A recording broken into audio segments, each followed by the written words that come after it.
This week we welcome Liz Pearson. Liz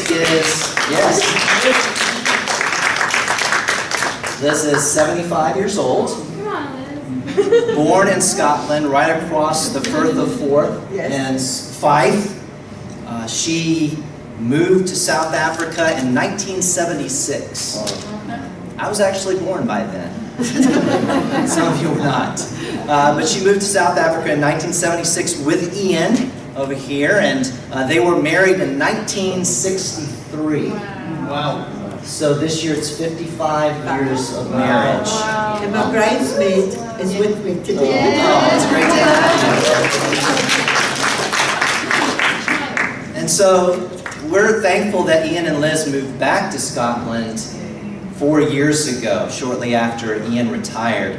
Liz is the mother of 3 children, 6 grandchildren, and next month, your first great-grandchild. Wow. Congratulations in advance. Even more so, and I think it's appropriate that Liz gets to share her story today, is she's celebrating 30 years as a Christian here in 2018, as of the 1st of April. There was no April Fool. It really I wasn't waiting at all. yeah, I want to get to a question for you here in a moment, just so you know Liz better as well. She was in South Africa when she became a Christian. The church she was primarily a part of in the early days was the Johannesburg church. So you can get a feel for where she was. Did you have giraffes around your house or no? Okay, they were close by. But she was there. The church in Johannesburg in our family of churches was planted in 1987. Liz became a Christian in 1988, the second year of the church. So let's just start there. Liz, share with us how you became a Christian, because it's quite a unique story and a chain of events happened with that. Yes, in South Africa, it's a very religious country. It's you know, many churches, filled, 1,000. Everybody goes to church in South Africa, but it wasn't a very righteous country. It was a time of extreme racialism, hatred, and I felt personally God had left South Africa. I felt, even though I was going to church, I felt God wasn't there. And I prayed to God, please send me the truth. Please help me find the truth. Because it wasn't where I was worshipping. I tried different churches, couldn't find what I was looking for. And then in our church, a couple called Irene and John were met in the street. By other Christians? By disciples, and started to study the Bible. They in turn, they thought they had to find another couple. They could see from scriptures, you have to find somebody else. So they never even told the people they were studying with. They just found this other couple in our church and started studying with them, you know. And then these, Noel and Bev, asked Ian and I to study the Bible. And you know, for all I was looking for the truth, when I started to study the Bible, I didn't like what I was seeing. I didn't like the truth, because I knew it wasn't just going to church. It was changing my life. It meant giving up my life that I loved and enjoyed, and to become more like Jesus. So I wasn't one of your women or men who came into church and jumped up and down and thought, this is what I want. I was fighting it the whole way. I was looking for scripture to change what they were teaching me, you know. But after 6 months, I knew, I could see it was different in the church. They were happy. I remember going to church at 9 in the morning and thinking, they're so happy. Have they had whiskey? I remember thinking that. And they're so nice to me. What did they want? Did they think I've got money? You know, this was my, didn't trust thoughts. So after 6 months of fighting, and literally I was fighting the scriptures, I'll share with you what changed. I prayed and I fasted, and I visualized Jesus on the cross. And I was at the bottom of the cross and I was saying, this is too hard. I cannot do this. And I just visualized Jesus looking down saying, no, you can't, but I'll help you. And that turned me around to get baptized and start my journey in Marcus. You know. I wanted to ask you, you touched on it, what were some of the hardest parts of leaving that religious life, and then you're seeing things in the scriptures where you're having to leave that behind, and I'm sure you had to give some things up, and it was very difficult. Well, Ian and I were in another church, and Ian stayed, you know, and my son, Fraser, and that were and I could see this was the truth, and left the church. In fact, the minister, after we left, said, if anybody comes from this church, please let me know. And I left the church, and I would stand in the Johannesburg Church of Christ, and Ian was in another church, and I'd think, what am I doing here? There'd be tears. I thought, this is a cost. But I thought, I've got to hang in. The only way I can win my family is to keep going. And that's what I did. That was the hardest thing. It was a cost. And I think we've all got a cost. Everybody's got a different cost. It's different for different. Yeah. Well, tell us a little bit about those first years in the Johannesburg church.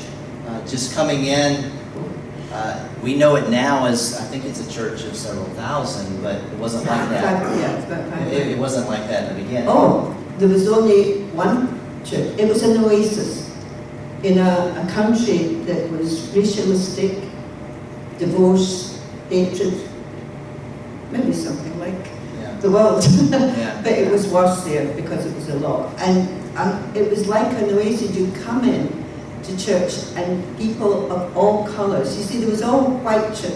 Now, I could be politically incorrect here. I'm not quite sure how to word this here in Britain, because, you know, there was white churches, black churches, churches with Indian ladies and men in it, Chinese, but the government has said anybody who was not white had to have passes to get around. And in the church, it literally was like heaven. Because outside in the world, I mean, it didn't matter how much you tried to be kind, nothing was working. And we didn't know Mandela was going to come out. Yeah. It was 88. So here was a place that, and it was a small church, it was for 35. It's about the size of this. Yeah, 35, 40 people. Now, I'm going to share when I became a disciple, I was tough. I was a tough cookie. I had lots to change. Now, I'm still working on it, but I will tell Dad. But the lady, you know, the Bible says, teach them in Matthew to obey. And my best friend, Bev, was asked to take care of me. Now, she didn't tell me 2 years later, she begged the leaders not to take care of me. She said she's too tough. And she gets, you know, she's just too direct, she's too tough. There's so much changing in her. And then, but I wanted to help other people. This is another example. So I said to the leaders, I mean, when you're in a church of 35, 40, you do whatever it takes to help people know the truth. This was a pearl. I had stumbled on this pearl, and I think, but I'm not as educated as many. I'm not got leadership skills. Why did God choose me to know this, to have this pearl? That's what I felt, you know. So one time I said to leaders, I want to take care of another woman. I want to help her. They said, Liz, you're not ready. You're too tough. And I said, no, please, please. They said, all right, we'll do a little scenario. Now, this is not usual in churches, but for me. So they sat me down and they did this and they told the story of, and the leader played the role of, I've lost my job and, It's a role play. Yeah, role play to see if I'm ready. And I remember the end of it, I said to her, what's your problem? So that's not Philippians 4:8. I was not ready, but you know what? Being in church of 35 and 40, I thought I have to mature quick. I have to get the layers off and just do whatever it takes, Marcus, to help share what we had. It was a gift that God had given to me. Thanks for sharing that.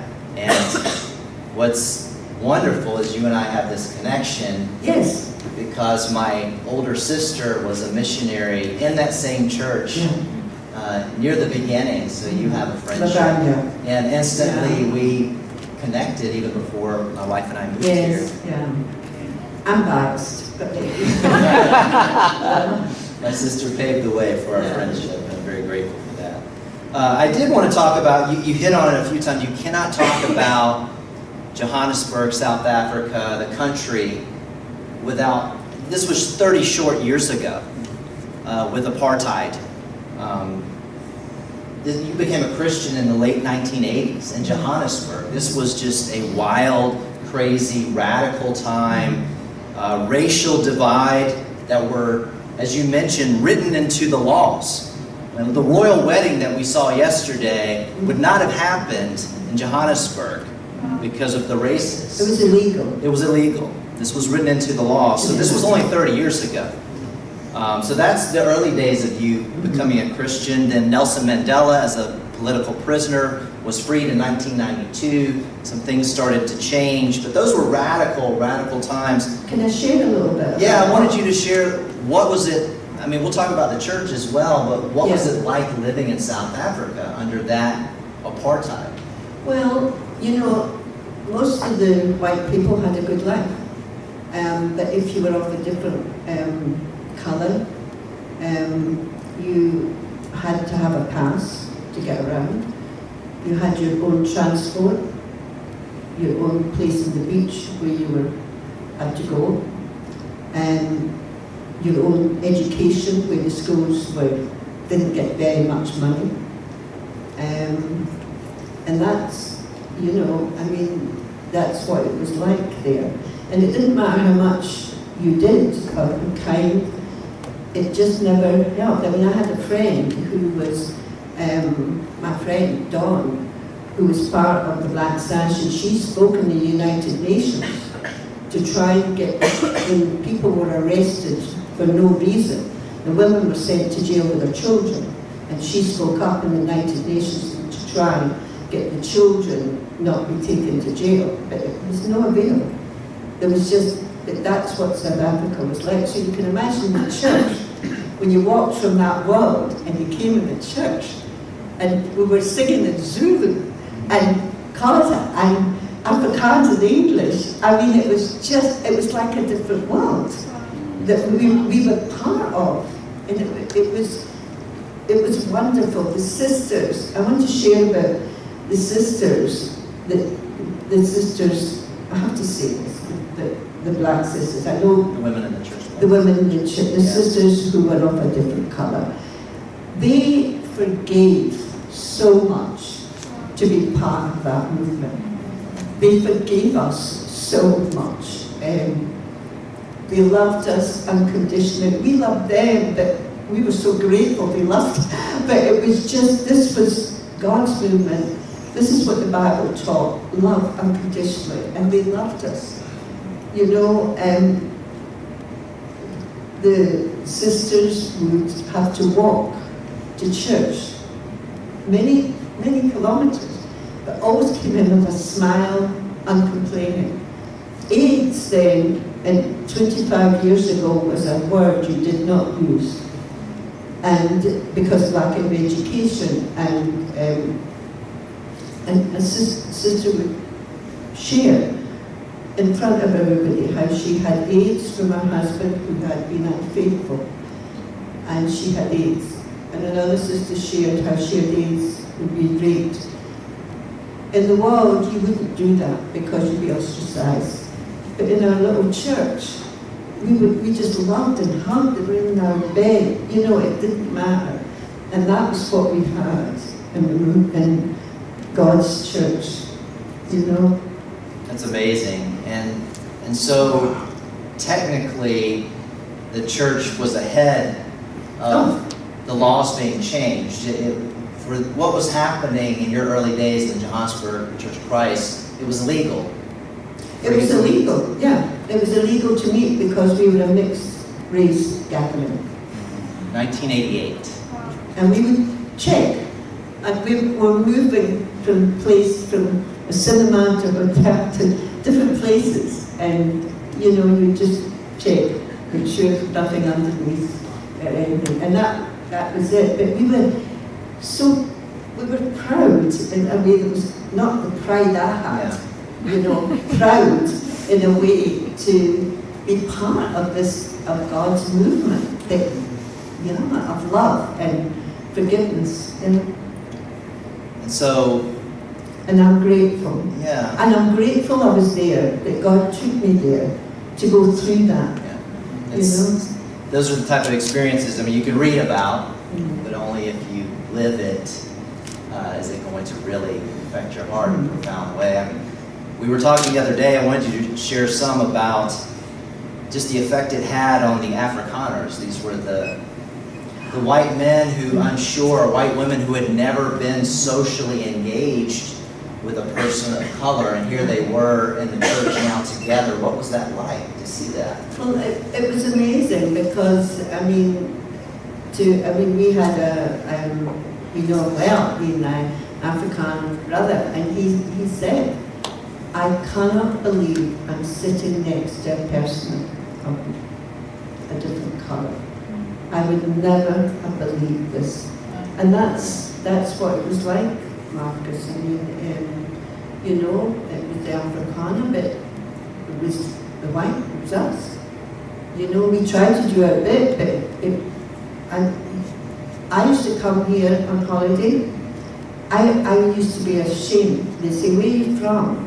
I didn't want to say I was a white in South Africa. But in the church, we would do more in the church. You know, you had good news. Yeah, spread the news. It gave me hope. I didn't have hope there. I lost hope there. But I had hope in the church. And I remember they said, I was in the church, they were saying, 35 of us, it was probably not even as much as this, and they were saying, we will win Africa for Jesus. I remember looking around and I thought, how? But we made mistakes. But I think God blessed our passion. And that was one church. And that church grew on to many churches through Africa and South Africa. God really did something amazing there. And it's something for us to learn from, because as horrible as it was, you said you felt like God had left South Africa. Yeah. But what was so unique and just extraordinary was the church you were part of, right place, right time, they were able to meet the need of the sin of that culture. Yeah. Like specifically, that culture needed a light, a way out of the racism. Yeah. They needed to see Jesus in a countercultural way. So, yeah, because it was just normal there. Yeah. And I think that's why the church maybe grew, because, maybe not, I don't know, I'm not God, but I just feel, you know, love was very different to what was outside there. You know, very different. And it wasn't just coming to church and we love it, it's easy. I mean, I used to go to church and be nice, and then I'd go in the car and give Ian a hard time on the way back from church. Oh yes. But I'm still working on her marriage. I'm still working. But, you know, it's easy to do that. It's your life. And that's what made it so scary for me to become a disciple, but so grateful I did it. You know, so grateful God gave me the courage to do it. Because, yeah. Sorry, go ahead. Yeah, because I don't think I mean, I love Ian more every day. He means everything, you know. And I don't think we would have had that. And my children, I was such a bossy woman. I don't think I would have had relationships with my kids, my grandkids. I mean, Jade that's pregnant, she phones me, Grandma, this, you have to come down for the birth. Grandpa, you. I wouldn't have had that because I had to be taught. I wasn't like Jesus. There was so much that had to come. The scales, the layers of protection, of not trusting, you know, of anger being the only emotion in many ways that had to come off and come off quick because God needed us where we were. It's been such a joy that we're getting to experience more of the finished product here. It's not here yet. Yeah, but you know, it does get me thinking of just your example and just being a part of that church at that time gets me excited about what is the need that we can meet in our culture in Scotland. How can we be countercultural here where, oh, I've been looking for that. I've been looking for that, and that's how they see Jesus. Yeah. That's exciting to think about. I do want to get you to Scotland here, but I want to stay in South Africa for just a little bit. You did have some personal challenges in battling cancer twice while you were in South Africa. Can you share about that? Yeah, I had breast cancer when I was 43, 44. Before I was a disciple, I lost my breast cancer. And then when I was 59, I had rectum cancer, which resulted in a colostomy bag, which is, I go everywhere, it's fine. But it was a battle, and I think I've realised as I've got older, it doesn't matter what your challenge is in life, whether it's being busy or whether it's exams for the teens or depression or whatever it is, it's like a cancer to you. It's as big. You can't look at me and think I had cancer, oh that's really big. No, sometimes your struggles count, and you can feel it's like cancer. And when one has a challenge, and it's a battle because you've got Satan, I realize you've got God. And sometimes I didn't want to go to God, because if he really knew how I felt. So I really had to process every challenge with God. I had to do it through with God.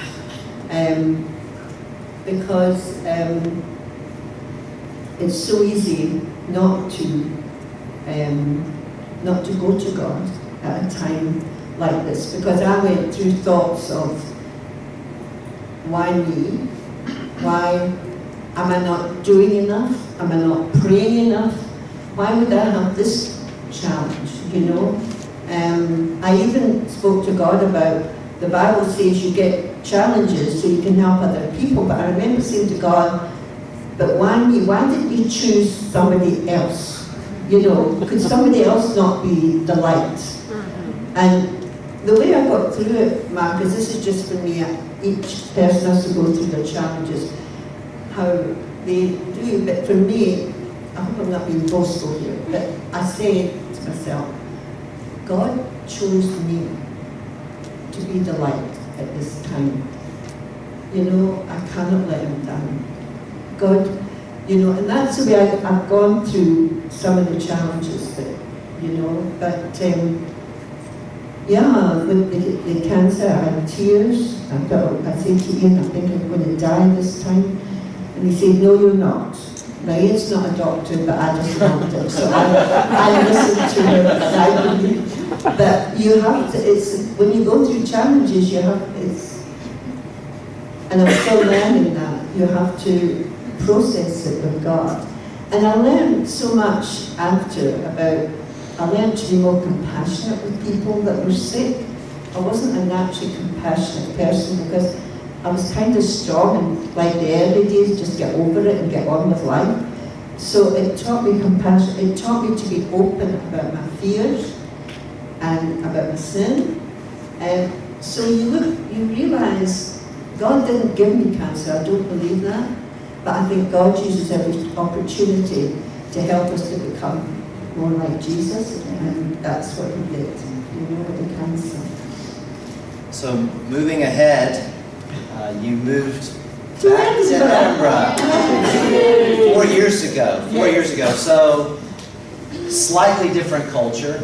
Oh, a little bit. Different culture, yeah. You mean we don't move our hips here? Okay. But different culture. The churches have their differences, same beliefs, but differences, of course. Yeah.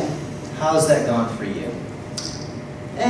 Well, we came back 4 years ago and to see if we could, this is what, I kept saying to Ian for quite a few years, we must go back home, we must go back home. This was home.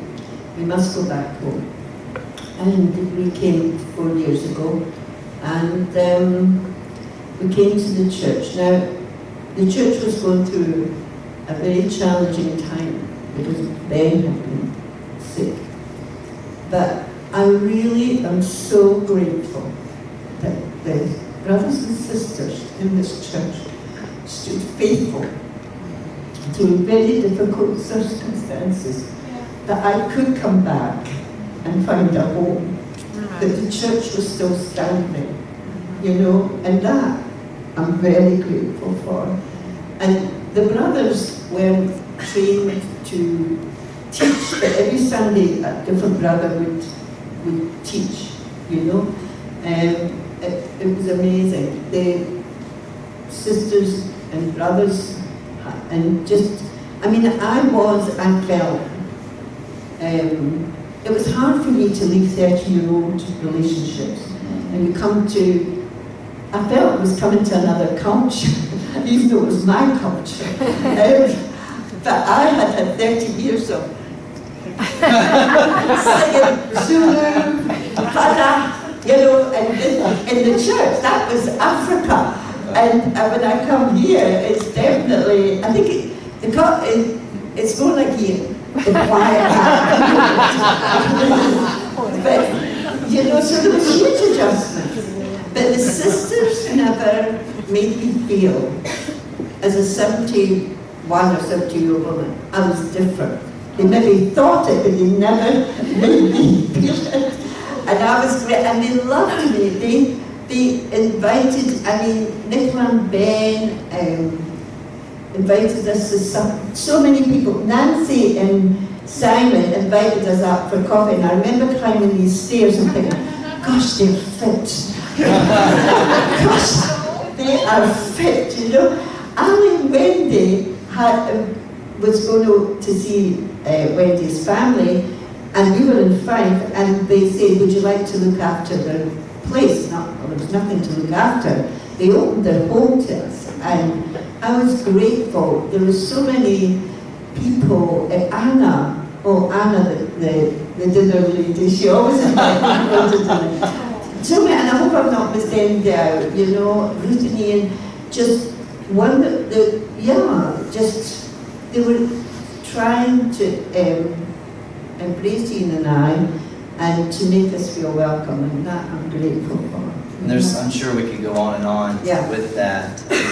It's hard to mention every name, but you're definitely grateful for this church, and it shines through. And then just even the connection to Claire, who was the one we interviewed last week, and Liz had the opportunity to share the Bible with Claire and be a part of the process of her becoming a Christian.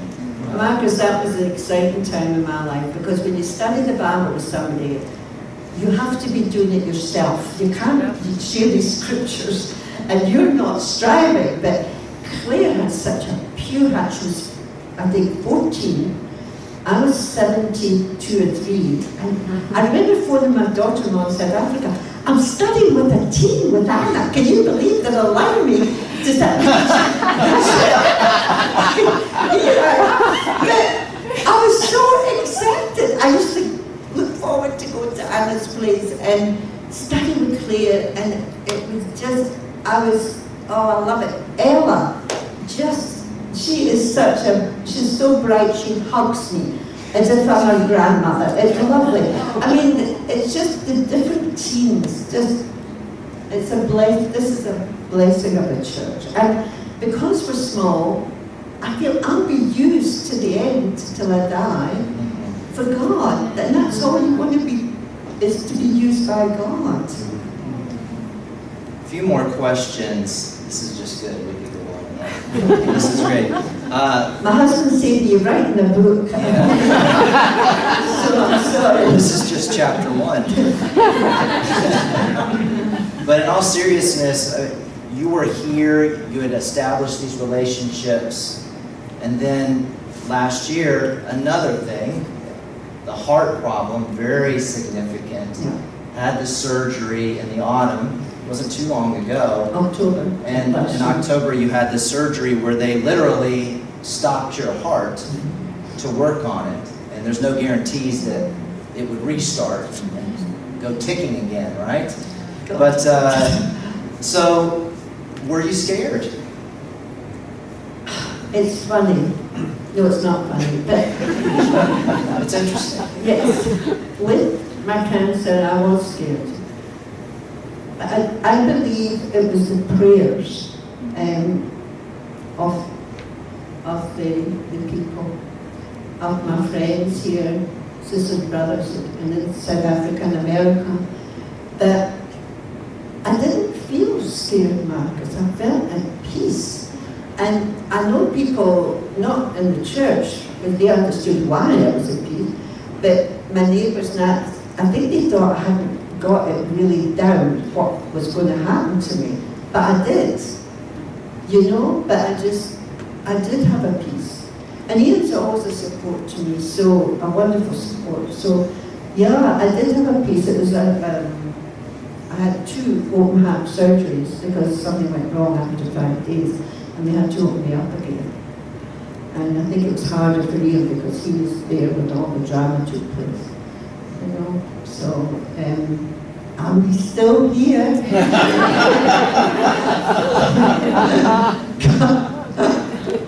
Yeah. But I do want to talk about this. It's coming up on 2 years now, where you had this unexpected tragedy happen to you. Your son Frazier, my age, 45, healthy, strong. He gets sick at the beginning of the weekend, and 2 days later he suddenly dies. I do want to talk about that. For those of us who haven't met Frazier, we do have a picture maybe Ian can share. Marcus asked me to bring this. And this is a picture here of Frazier. That's Anita, and then his 2 kids. and his 2 children. Would you like to hold it?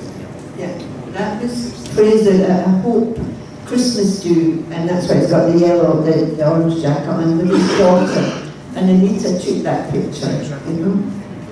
And so, for those of us who haven't met him, like if he were alive and walked in today, what was he like?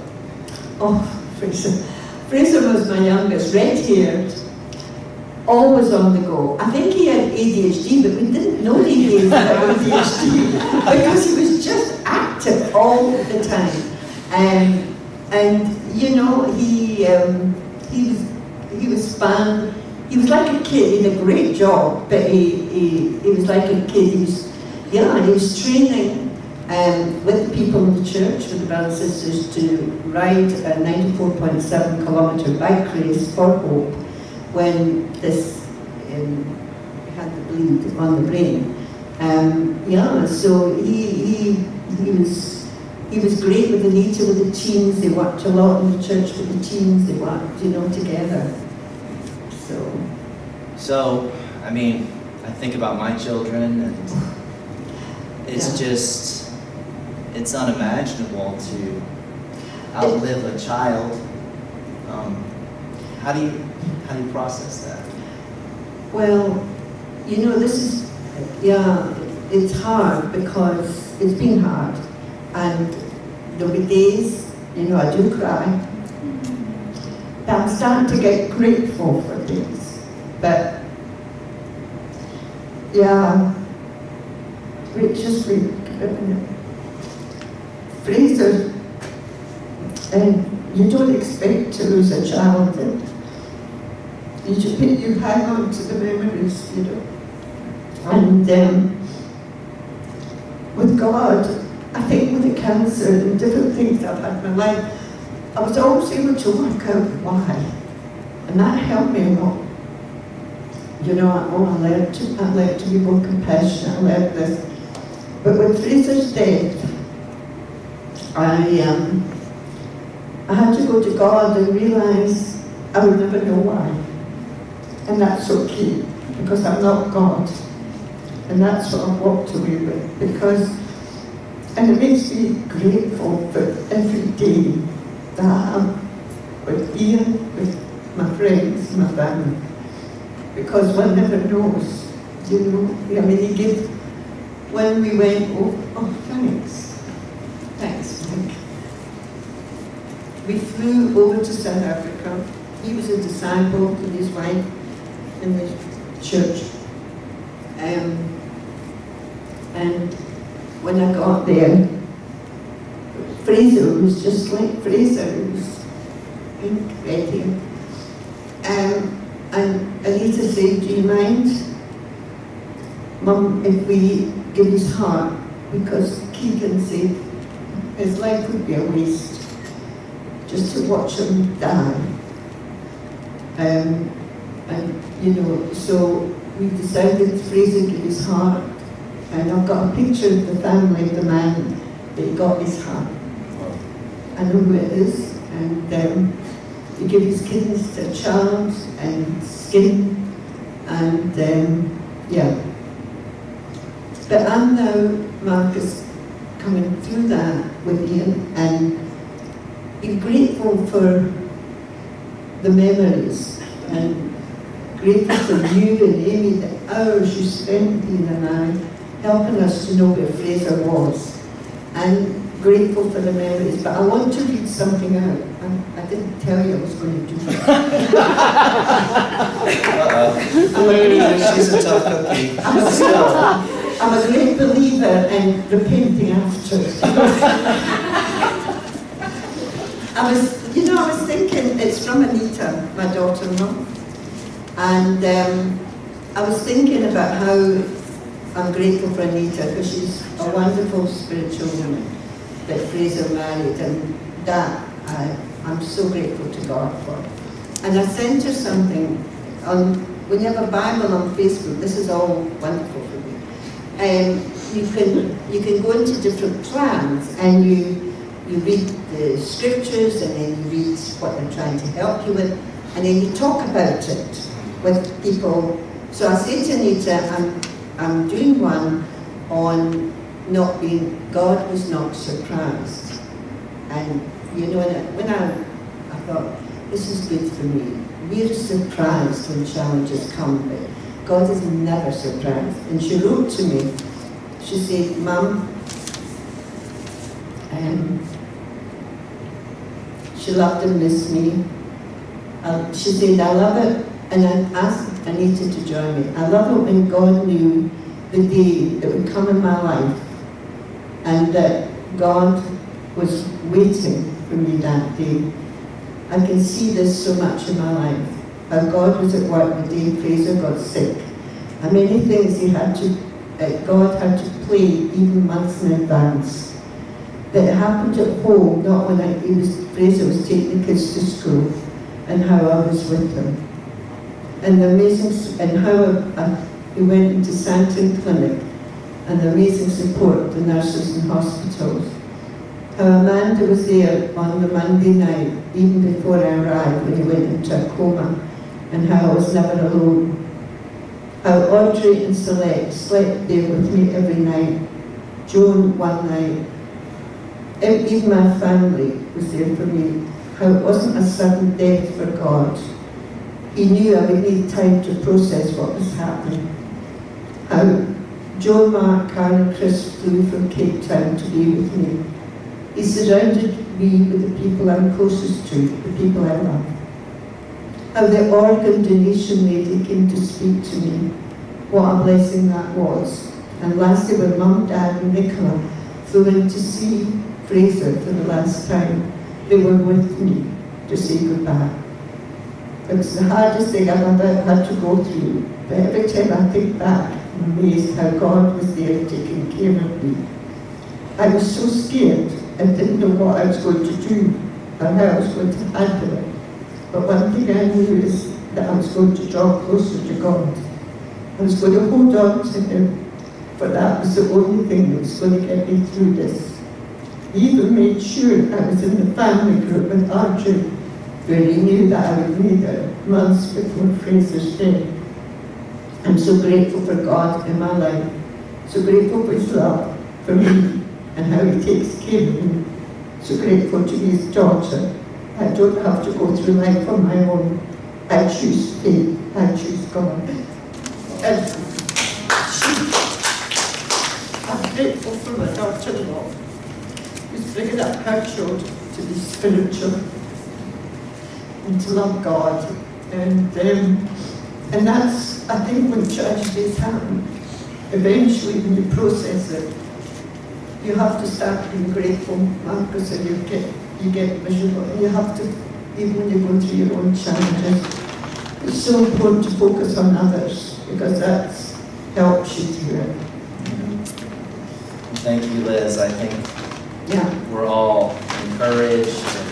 We've had the wave of emotions here, but thanks so much for sharing your life and being so vulnerable with all of us. But I want that last question. That question I asked you to answer. I want to say, well, you don't have to answer the question. Who's doing this interview? Take it over. I understand.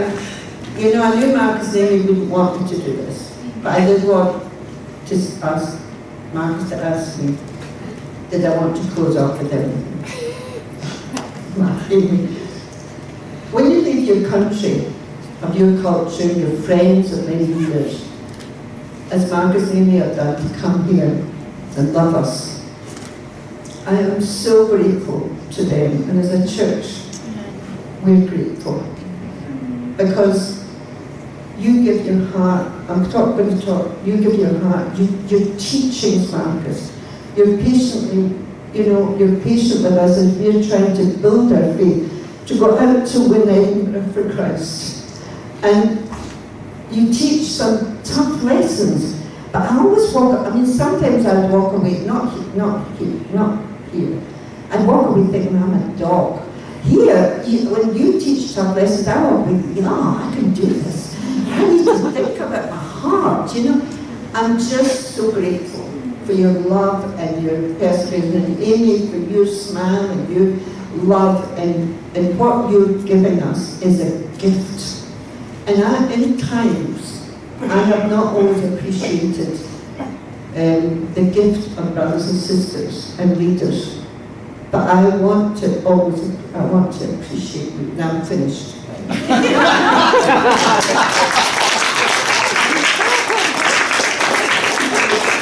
Well, I just want to thank you, just to close this out again, unless there's more. But no, thanks so much, and thanks for the personal sentiments as well. You and Ian have both been great friends to us since the moment we stepped off the plane, and I know a lot of people feel the same way about Liz. So she's a great example for us of how just to live life as a Christian, no matter what pain and trials come your way, to do it with determination, with a smile, and trusting in God through all of that. So thank you. Thanks so much. A round of applause for Liz.